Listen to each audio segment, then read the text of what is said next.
Welcome to Area 51. Area 51. We've all heard of it. This United States government facility is shrouded in mystery and conspiracy, and for good reason. After all research from the base is top secret. Because of this, very few people actually know what goes on behind the highly guarded walls surrounding the structure that's located deep in the deserts of Nevada. For decades, it's been speculated by the public that Area 51 houses highly advanced technologies from alien visitors and may even be the home or prison to alien life forms that have visited Earth.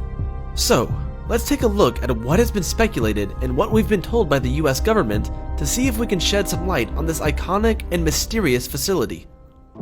Area 51 has been shrouded in mystery for decades. In fact, it wasn't until 2013 that the United States government officially confirmed its existence when CIA documents were released, though not much in these documents came as a surprise to the public.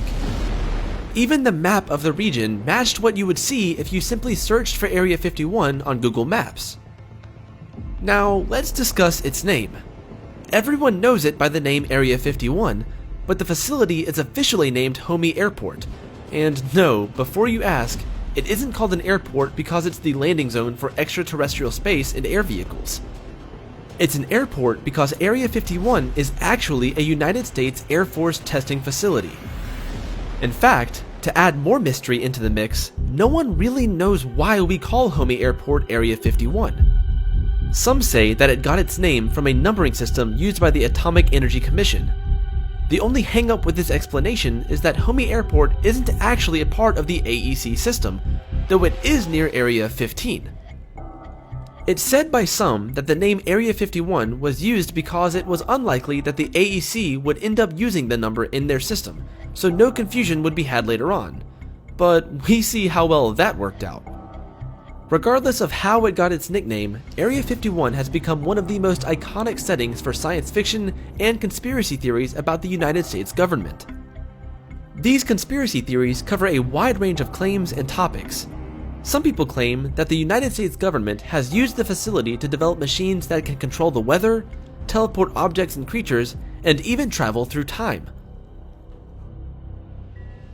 But by far the most prevalent are the theories involving the presence of aliens and alien technologies at Area 51. These ideas began to circulate after a large hunk of metal crashed at a ranch near Roswell, New Mexico. The US Air Force claimed that this was nothing more than a weather balloon, and for a few decades this was the accepted story. But in the 70s, self-proclaimed ufologists breathed new life into the conspiracy theories, claiming that the objects weren't weather balloons and were instead flying saucers from space, and that the US government had actually captured the extraterrestrial pilots and developed a cover-up story to feed the public. These stories quickly spread throughout the public, and people began to report sightings of UFOs. Now, a UFO is technically just an unidentified flying object, so these reports were technically accurate. However, today, the term UFO is practically synonymous with alien spacecrafts. So, if the people sending the reports were being honest, then did they truly see alien spacecrafts? Well, not quite. Remember, Area 51 is a top-secret Air Force testing facility. It's been the site of development and testing for many aircraft, including the U-2 and the Oxcart. As it turns out, the people who were reporting UFO sightings were simply seeing the test flights of experimental aircraft.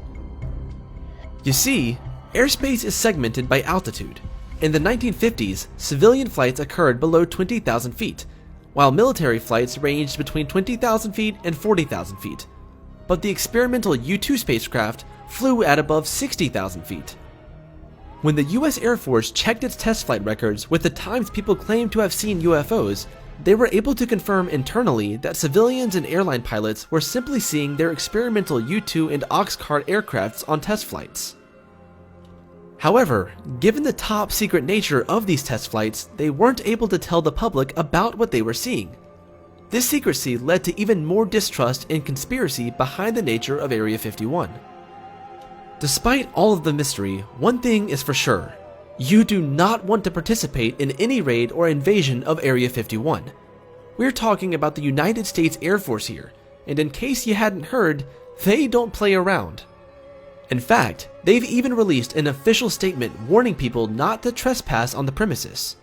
Besides, it's incredibly unlikely that these conspiracy theories have any truth to them.